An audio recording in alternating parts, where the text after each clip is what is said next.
सभी को नमस्कार। मैं धनंजय अवबूत पर मैं आप सभी का स्वागत करता हूं। मेरा आज का विश्लेषण भारत जो रसिया से डिस्काउंटेड क्रूड ऑयल परचेज कर रहा है उसी से रिलेटेड है। अ, ये टॉपिक क्यों डिस्कस कर रहा हूं, क्योंकि मैं जो जो हमारी मेन स्ट्रीम मीडिया है, मैंने कई बार इसका डिबेट भी सुना, तो मुझे लगा कि इसको लेके कोई सीरियस डिबेट नहीं हो पा रहा है। लोगों में एक भ्रम जैसा माहौल पैदा करने का प्रयास किया जा रहा है। और क्रूड ऑयल इंडियन कॉन्टेक्स्ट में देखा जाए तो ये हमारे एनर्जी नीड्स है उसको मीट करता है, और ये काफ़ी क्रिटिकल इंडियन इकोनॉमी के लिए है। तो इससे रिलेटेड जो 4-5 पॉइंट है उसका विश्लेषण आज मैं करूंगा।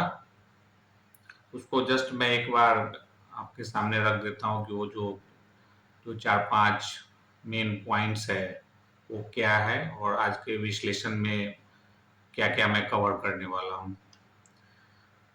इसमें पहला प्रश्न है जो कि इंटरनेशनल मीडिया में भी है, कई सारे जो मेजर डेवलप्ड नेशन है खासकर अमेरिका वगैरह, तो उनको भी ऑब्जेक्शन है कि इंडिया क्यों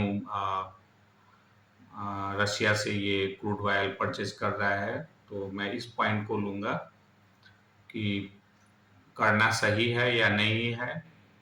इसको मैं आज के विश्लेषण में आपके समक्ष रखूँगा।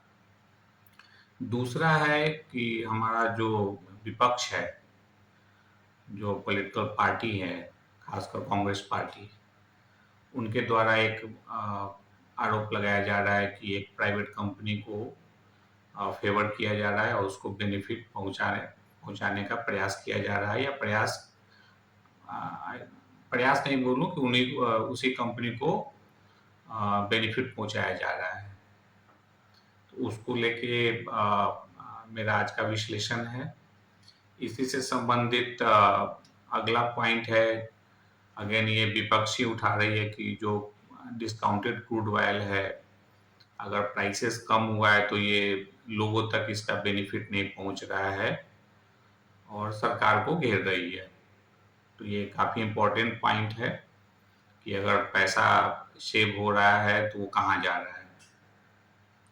नेक्स्ट पॉइंट है इसी से रिलेटेड कि जो Bharat discounted crude oil purchase कर रहा है रसिया से, ये कैसे इंडियन मार्केट को और जो वर्ल्ड क्रूड ऑयल मार्केट है उसको कैसे बेनिफिट पहुंचा रहा है, या उसको कैसे स्टेबलाइज कर रहा है, या जो क्रूड ऑयल का प्राइस है उसको स्टेबलाइज करने से क्या बेनिफिट हो इंडियन मार्केट में या इंडियन इकोनॉमी पे उसका क्या असर है, उसको लेके मेरा विश्लेषण है। तो काफ़ी इम्पोर्टेंट है ये 4-5 पॉइंट, और मीडिया में डिस्कस हो रहा है, लेकिन मैं देखा कि उस तरीके से नहीं हो रहा है कि लोगों में जो भ्रम का माहौल पैदा करने का प्रयास किया जा रहा है वैसा ना हो, फैक्ट्स पे बात हो।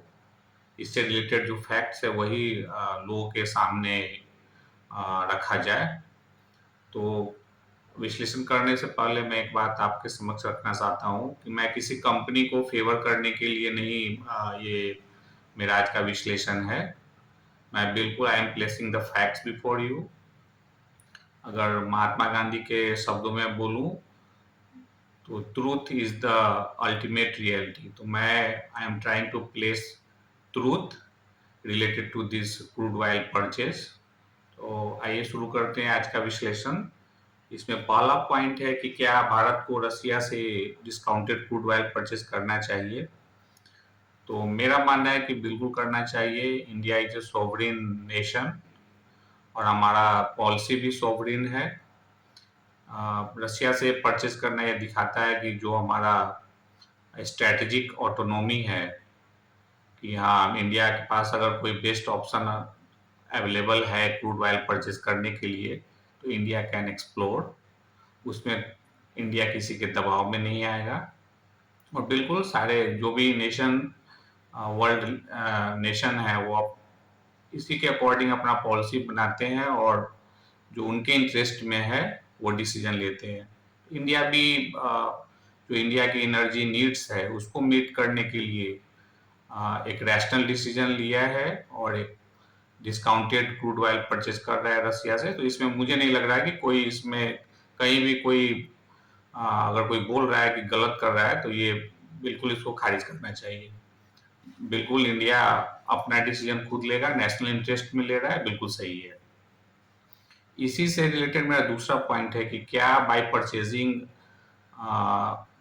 ऑयल फ्रॉम रसिया क्या इंडिया ने कोई इंटरनेशनल लॉ को ब्रेक किया है, या जो हमारी इंडियन पब्लिक सेक्टर कंपनी है या प्राइवेट सेक्टर कंपनी है इंडियन लॉ को वायलेट किया है या इंटरनेशनल जो नॉर्म्स है या लॉज है उसको वायलेट किया है।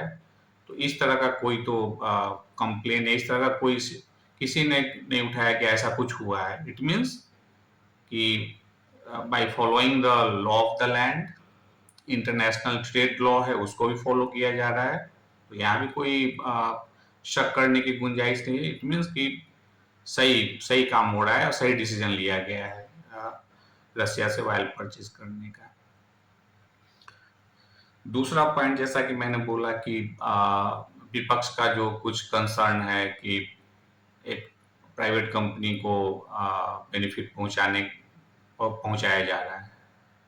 अब इसको लेके जब मैंने रिसर्च किया कि क्या जिस कंपनी का डिबेट में कांग्रेस पार्टी के प्रवक्ता बार बार नाम लेते हैं, क्या वो सिंगल कंपनी है जो रसिया से डिस्काउंटेड क्रूड ऑयल परचेज कर रही है, क्या वही सिंगल कंपनी है जो क्रूड ऑयल खासकर पेट्रोल और डीजल का प्राइस इंडिया में डिसाइड करती है। तो जब रिसर्च किया तो पता चला कि बिल्कुल नहीं। उस कंपनी के अलावे भी जो इंडिया की जो मेजर पब्लिक सेक्टर कंपनी है, IOCL है, भारत पेट्रोलियम है, हिंदुस्तान पेट्रोलियम है, मैंगलोर रिफाइनरी है, ये सारे भी क्रूड ऑयल परचेज कर रहे हैं रसिया से।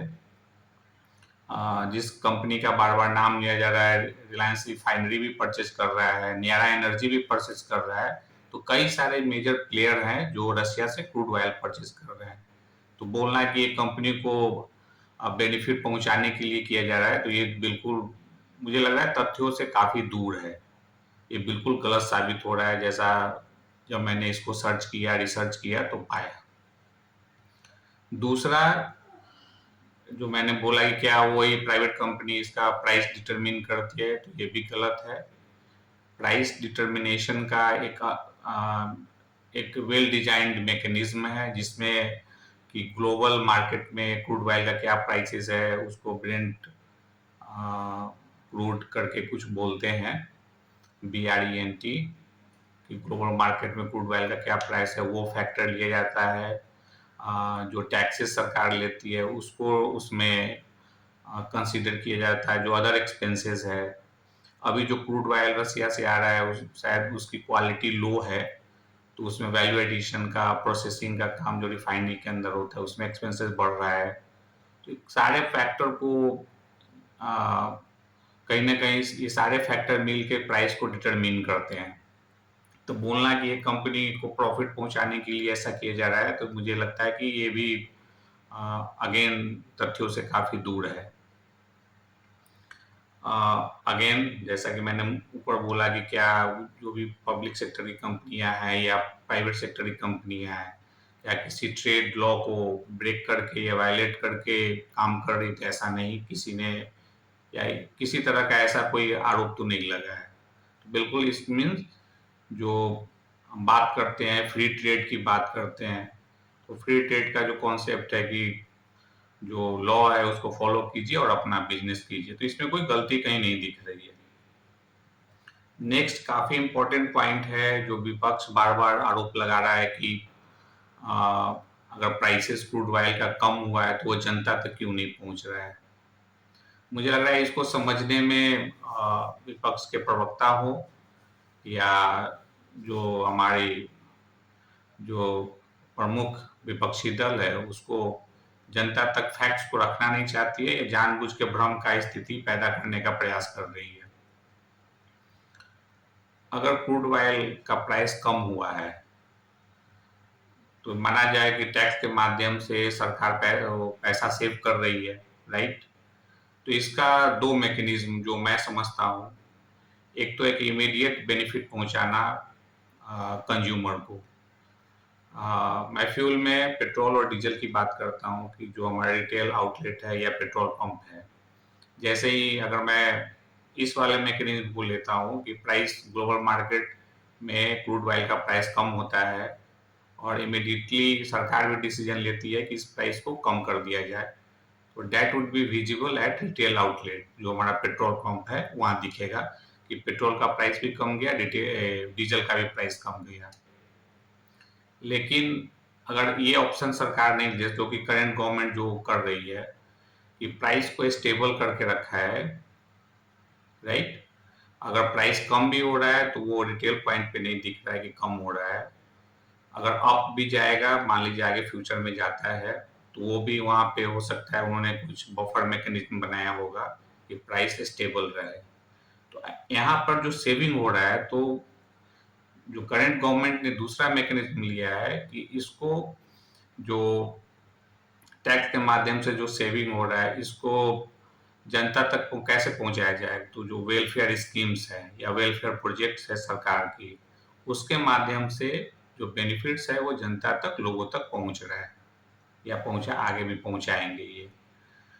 कंपनी जो बेनिफिट ले रहे, जो कंपनी, अगर मैं मानता हूं कि कंपनी को ज्यादा बेनिफिट हो रहे, तो कंपनी भी अपने इंफ्रास्ट्रक्चर पे इन्वेस्ट कर सकती है, एक्सपेंशन पे इन्वेस्ट कर सकती है, उस पैसे का यूटिलाइज रैशनली उसको यूटिलाइज कर सकती है। There are so many thing, just ये बोल देना कि बेनिफिट को जनता तक नहीं पहुंचाया जा रहा है या कंपनी लूट मचा के रखी, तो ये बिल्कुल लगता है अगेन ये तथ्यों से परे दिखता है, फैक्ट से दूर है। तो इसको अगर बेनिफिट पहुंचाने का जो मैकेनिज्म है, जैसा कि मैंने बोला कि इमीडिएट इफेक्ट की कम करो और पहुंचा दिया जाए, तो इसको आप short term benefit, short term plan और लॉन्ग टर्म प्लान के जरिए भी देख सकते हैं कि प्राइस अगर अप एंड डाउन होता है तो इमीडिएटली उसको अप एंड डाउन किया जाए और कंज्यूमर को बेनिफिट पहुंचाया जाए, या प्राइस हाई हो गया तो उसको प्राइस को बढ़ा दो। दूसरा है कि प्राइस को स्टेबल करके रखिए और जो पैसा सेव हो रहा है, जो बच रहा है पैसा, उसको welfare schemes, welfare projects, infrastructure के माध्यम से और भी जो पब्लिक सेंटर जो स्कीम है उसके माध्यम से जनता तक उसको पहुंचाना। तो मुझे लग रहा है जो करंट गवर्नमेंट है उसने यही ऑप्शन लिया है कि प्राइस को स्टेबल रखना है और दूसरे माध्यम से जनता तक बेनिफिट को पहुंचाया जा रहा है। तो लॉन्ग टर्म प्लान पे वो करंट सरकार काम कर रही है। इसमें अगला जो काफी इम्पोर्टेंट पॉइंट है कि इंडिया क्रूड ऑयल परचेज कर रही है, इसका इंडियन मार्केट पे या ग्लोबल मार्केट पे क्या असर पड़ रहा है, या इसका प्राइस स्टेबल करने से क्या बेनिफिट दिख रहा है। इस दोनों को मैं एक साथ ही आपके सामने रखूंगा। जैसा कि इकोनॉमिस्ट बोलते हैं या जो इकोनॉमिक पैरामीटर बोलता है कि by doing so purchasing discounted crude oil from Russia, India is saving national exchequer. इसका क्या मतलब है कि जो हमारा इंपोर्ट का जो बिल है उसको रिड्यूस कर रहा है, जो करेंट अकाउंट डेफिसिट है उसको कम कर रहा है, it is helping in taming inflation, inflation को कंटेन कर रहा है, और ये कहीं ना कहीं आगे जाके जो हमारा नेशनल करेंसी है उसको स्ट्रेंथन करेगा।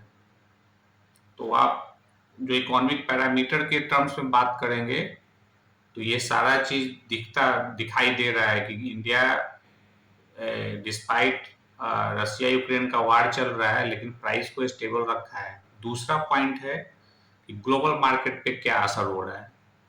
जैसा कि हमारे लीडर्स ने, इंडियन लीडर्स ने भी कई फोरम पे बोला है कि अमेरिका और यूरोप से ही एडवाइस था कि आप ऐसा कीजिए ताकि जो क्रूड ऑयल का प्राइस है वो स्टेबल रहे।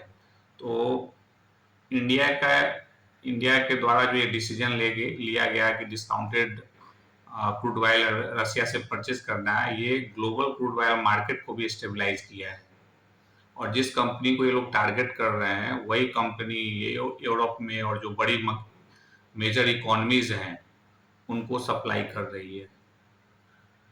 तो विदाउट हैविंग, और या उनको न हो सकता है उनको जानकारी हो, जनता को भ्रम में रखना है, लोगों को भ्रम में रखना है, इसलिए आधा अधूरा फैक्ट्स जनता के सामने रखते हैं या फैक्ट्स रखते ही नहीं है।